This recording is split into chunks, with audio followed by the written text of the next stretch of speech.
వీటన్నిటికీ సమాధానాలు చెప్పాలి. ఇక పోతే ఈరోజు మనం చూస్తున్నాం నిన్న జరుగుతున్నటువంటి డిస్కషన్లో కమిషన్ కాకతీయ మిషన్ కాకతీయ కాదు, కమిషన్ కాకతీయకు రూపకర్త హరీష్ రావు గారు ఒకప్పుడు చెరువులు చాలా ఇంపార్టెంట్, చెరువులను తోమాలి, చెరువుల పుడికలు తీయాలి, అదే మన లైఫ్ లైన్ అని చెప్పినటువంటి వ్యక్తి ఈరోజు కాంగ్రెస్ పార్టీ తీసుకున్నటువంటి హైడ్రా తీసుకున్నటువంటి నిర్ణయాన్ని తప్పుపడుతూ హైడ్రా ఏదైతే తీసుకొని నోటీసులు ఇస్తుందో దీని మీద వీళ్ళు వ్యతిరేకంగా మాట్లాడాల్సిన అవసరం లేదు, సవరణల గురించి మాట్లాడవచ్చు. అవును, వీళ్ళు కూడా ఒక సివిల్ సొసైటీ మాదిరిగా ఎక్కడెక్కడ ఇల్లీగల్గా ఎక్కడెక్కడ ఎఫ్టీఎల్లో ఉన్నాయో, ఎక్కడెక్కడ షికంలో ఉన్నాయో, ఎక్కడెక్కడ బఫర్లో ఉన్నాయో చెప్పి మీరు కమిటీకి సిఫార్సు చేయొచ్చు మీరు. కానీ టోటల్గా హైడ్రానే తప్పుపట్టే విధంగా మీరు ప్రచారం చేయడాన్ని మీ గత పాలనలో మీరు చెప్పి మరి మీరు ఆ రోజు మిషన్ కాకతీయనా కమిషన్ కాకతీయనో నాకు అర్థం కాలే. మళ్ళీ ఒక విషయం, స్పెషల్ డెవలప్మెంట్ ఫండ్ గురించి కూడా ఏదో మాట్లాడుతూ నిన్న మీరు 33 జిల్లాలకు 10,000 కోట్లు మేము ప్రారంభిస్తే ఈ ప్రభుత్వం వచ్చి పట్టించుకోకుండా వాటన్నిటినీ క్యాన్సిల్ చేసే ప్రయత్నం. ఎందుకంటే 33 జిల్లాలలో 10,000 కోట్ల రూపాయలకు ముందే కమిషన్ తీసుకొని పనులు కేటాయించినప్పుడు పనులలో నాణ్యత లేదనే కదా మేము క్యాన్సిల్ చేసింది. మీరు తీసుకున్న కమిషన్లు కక్కాల్సిన పరిస్థితి వస్తుందని చెప్పి మరి మీకు నిద్ర పట్టక మీరు ఏదేదో ప్రెస్ మీట్లు పెట్టి మాట్లాడుతుర్రు. గత ప్రభుత్వంలో మీరు కమిషన్లకు కకృతిపడే 7 లక్షల కోట్లు అప్పు చేసిర్రు. ఈరోజు తెలంగాణ ప్రజల ముందు మీరే ఒప్పుకుంటుర్రు 33 జిల్లాలలో 10,000 కోట్ల పనులు ప్రారంభించినామని. మీరు ప్రారంభించారంటేనే సింగిల్ విండో కమిషన్ స్ట్రక్చరే కదా మనది ప్రారంభించింది. మరి ఇవాళ అన్ని వాస్తవాలు బయటకు వస్తాయి. అందుకనే ఈరోజు ఆ పనులను క్యాన్సిల్ చేసినాం. తెలంగాణ ప్రజల సొమ్ము దుర్వినియోగం కావద్దనే ఈ ప్రక్రియను మళ్ళీ ముందుకు తీసుకుపోయే పరిస్థితి ఉంటుంది. ఇక పోతే కేటీఆర్ గారు ఆయన మా అధ్యక్షుడు all India Congress committee Kharge గారికి ట్విట్టర్లో ఏదో ట్యాగ్ చేసినట్టుండు, బుల్డోజింగ్ రాజ్యం అని. బుల్డోజ్ రాజ్యం చేయొద్దని దీన్ని ఉత్తరప్రదేశ్ లెక్క. నేను ఒకటే అడుగుతున్నా,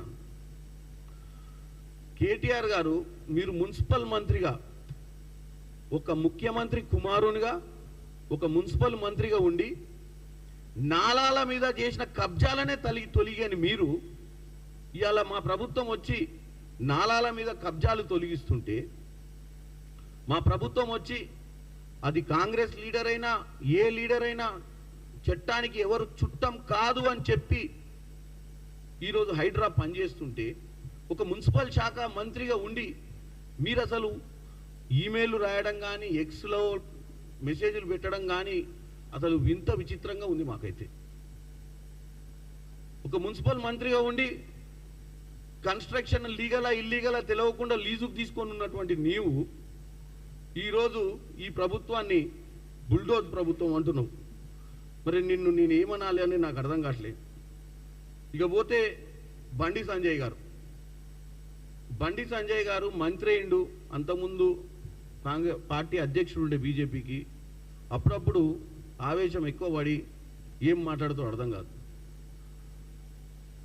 ఓవైసీ విషయంలో రేవంత్ రెడ్డి గారు ఓవైసీ అయినా మల్లారెడ్డి అయినా మా కుటుంబ సభ్యులైనా ఎవరిదైనా ప్రాపర్టీని ఉపేక్షించమని చెప్పిర్రు.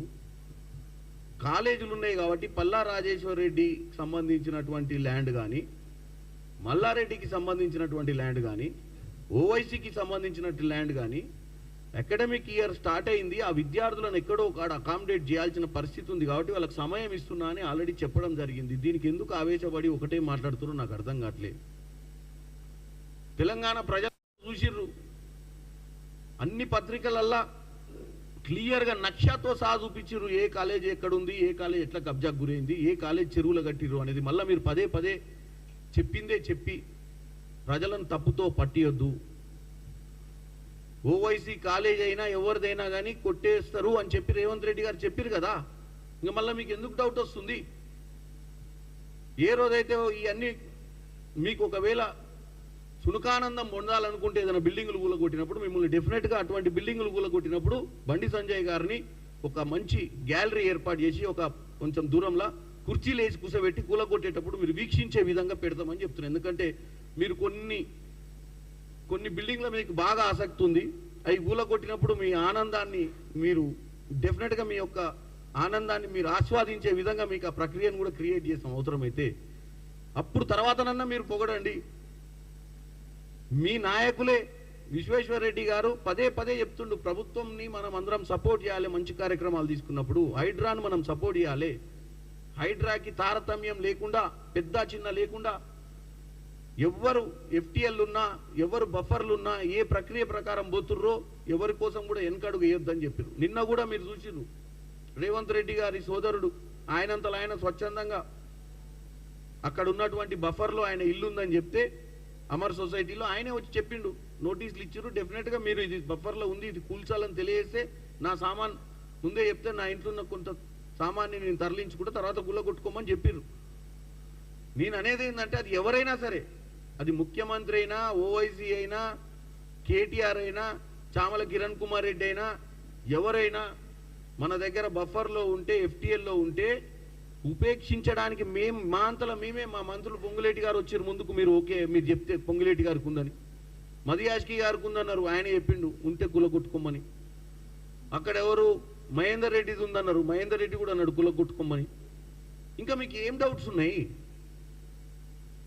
మీరు ఇప్పుడు చేయాల్సింది ఒకటే, ఇంకెక్కడన్నా ఉన్నాయా ఎత్తికి చెప్పాల్సిందే తప్ప ఎవరికి కూలగొట్టాల్సిందని కాదు. కూలగొట్టాల్సిన అన్ని కూలగొడతారు. కూలగొట్టాలంటే కూడా ఓవర్ నైట్ కాదుగా. మనం 10 ఏళ్ల పాలనలా మనం చేయని పని 8 నెలల్లో అన్ని చేయమంటే ఎట్లా చేస్తుంది ప్రభుత్వం?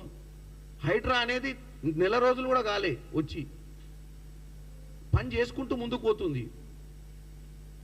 పని చేసుకుంటూ ముందుకు పోయినప్పుడు మీరు ప్రతిపక్షంలో ఉండి ఉన్న ప్రభుత్వానికి సపోర్ట్ చేయాలి. ఎందుకంటే ఇది చెరువుల్ని కాపాడుకుంటున్నాం, ప్రకృతిని కాపాడుకుంటున్నాం. ఇక్కడ డ్రింకింగ్ వాటర్ సమస్య, ఇలా వాన వస్తే రాత్రిపూట ట్రాఫిక్ కదిలే పరిస్థితి లేదు. ఇంటికి ఎప్పుడు పోతామో పోమో తెలియని పరిస్థితి సాయంత్రం పూట వానలు పడితే ఆఫీసులో వదిలిపెట్టినాక. గతంలో మున్సిపల్ మినిస్టర్గా 10 ఏళ్ళ నుండి నువ్వు మొత్తం జెనీవాలకు, అమెరికాలకు పోయి సెల్ఫీలు దిగుడే తప్ప నీ టౌన్ ఏముంది, నీ టౌన్లో పరిస్థితి ఏంది, హైదరాబాద్ నగరంలో ఏం పరిస్థితి అని ఆలోచించే శక్తి లేవు నువ్వు. ఫస్ట్ నేను ఎలాన్ మాస్క్ ఒకటి చెప్తున్నా, ఈయన ట్విట్టర్ని బంద్ చేయమని. ఎందుకంటే ఈ ట్విట్టర్ పెట్టాకాంచి సగం పని దాంట్లోనే చేస్తుంటూ, సగం పని ఆయన ఏం పని చేయకుండా అన్లౌట్ అయితే పెట్టి కూర్చుంటుండు సపరేక. ఆయనతో పాటు ఆయన కిరాయ్ ముఠా ఏందంటే అది ఎక్స్ వేదికగా తెలియజేస్తున్నాము. ఎక్స్ వేదికగా ఏంద్ర ఆయన తెలియజేసేది? నువ్వు ఎక్స్ వేదికగా తెలియజేస్తాడు, నాలాంటి వాడు తెలియనికపోతే బ్లాక్ చేస్తాడు. అంటే ఎక్స్ ఆయనే మాట్లాడాలి, ఆయనే ఈనాలి, ఇంకోడు ముట్టుకోవద్దు దాన్ని. ఆయన చెప్పింది ఆయనదే కరెక్ట్. మళ్ళీ ఆయనే 5-6 సార్లు లైక్లు ఎన్ని చూసి మళ్ళీ వాళ్ళ ముఠా ఉంటుంది, వాళ్ళకి చెప్తాడు, రే గంటకు 300 లైక్లు ఉండాలి, 800 కామెంట్లు ఉండాలి, అవి చదువుకొని మళ్ళీ అయిపోయింది, అలా డ్యూటీ అయిపోయింది, మళ్ళీ రేపు ఏం పెట్టాలి ఎక్స్లా అనేది తప్ప. ఈ అపోజిషనే ఎక్స్. ఇలా అపోజిషన్ అంటే ఎక్స్ ద్వారా నడుస్తున్న అపోజిషన్ తెలంగాణ ప్రజలు గమనించాలి. కన్స్ట్రక్టివ్ అపోజిషన్ కాదు. ఇప్పుడు కన్స్ట్రక్టివ్ స్టార్ట్ అయిద్దన్న నమ్మకం ఏర్పడ్డది ఇవాళ పేపర్ చదివినాక. ఎందుకంటే కథన బేరి కేసీఆర్ కదులుతుంది తెలంగాణ. సారు బయటకు వస్తే తొడగొడతాడా, మరి ఏం చేస్తాడో చూడాలి, ఎప్పుడు వస్తాడో అని చెప్పి. అదేదో పుష్ప 2 రిలీజ్ కావట్లేదు, అంతకుముందు కూడా మంచి సినిమాలు చాలా లేట్ అవుతా ఉన్న కొద్ది ప్రేక్షకులకు ఆవేశం పెరిగేది, అరే ఇంకా రాలే, ఇంకా ఇప్పుడు కూడా తెలంగాణ ప్రజలు కథన బేరి ఉత్కంఠంగా ఎదురు చూస్తున్నారు బయటికి రాగానే ఏం చేస్తాడో దొర అని. సో నేను చెప్పిన దొర వచ్చేటప్పుడు ఆ కాగితాలు తీసుకురమ్మని. ఏది 2014-18 కాగితాలు ఇప్పుడు వచ్చి మరే ఆయన భక్తులను కాపాడుకోనికి వస్తుర్రా. మల్లారెడ్డి గారిని, పల్లా రాజేశ్వర రెడ్డి గారిని వాళ్ళందరూ పోయి గుడి ముందు గంట కొడతారు. ఎప్పుడన్నా దేవుడు బయటకు వస్తాడేమో నన్ను గంట కొట్టినట్టు, మీరు రావాలే సార్, మీరు మొత్తం గుల కొట్టేటట్టు మమ్మల్ని అంతా నాగం చేస్తుర్రు అంటే మన బయటకు వస్తుండా? లేకపోతే వచ్చి తెలంగాణ ప్రజలు పాపం కష్టాలలో కేసీఆర్ 8 నెలలు కనపడకపోతే తెలంగాణ ప్రజలు 3 పూటలు అన్నం తింటలేరన్న ఆలోచనతో బయటకు వస్తుండా? సో ముఖ్యంగా నేను ఈరోజు కేసీఆర్ గారికి ఆహ్వానిస్తున్నాం. నేను మొట్టమొదటిసారిగా ప్రెస్లో స్టార్ట్ చేసినప్పుడు చెప్పిన విధంగా ఆయన ఎప్పుడు ఆయన స్టైల్లో చెప్తాడు కదా, లాంగ్వేజ్ ఏమంటాడు, అదేమంటారు, సొరగు అంటే ఆయన బెడ్ పక్కనే సొరగలు ఉంటాయి కదా, కాగితాలు, ఏది బైబిల్ అవన్నీ పెట్టుకుంటాడట పక్కన, దాంట్లో అవి కూడా ఉంటాయట, ఆయన గతంలో ఇచ్చిన ప్రామిస్లు అవన్నీ కూడా ఉంటాయి. కాబట్టి దాంట్లోకి వెళ్ళి 2014 మేనిఫెస్టో 18 మేనిఫెస్టోని తీసుకురావాల్సిందిగా కోరుకుంటున్నాం.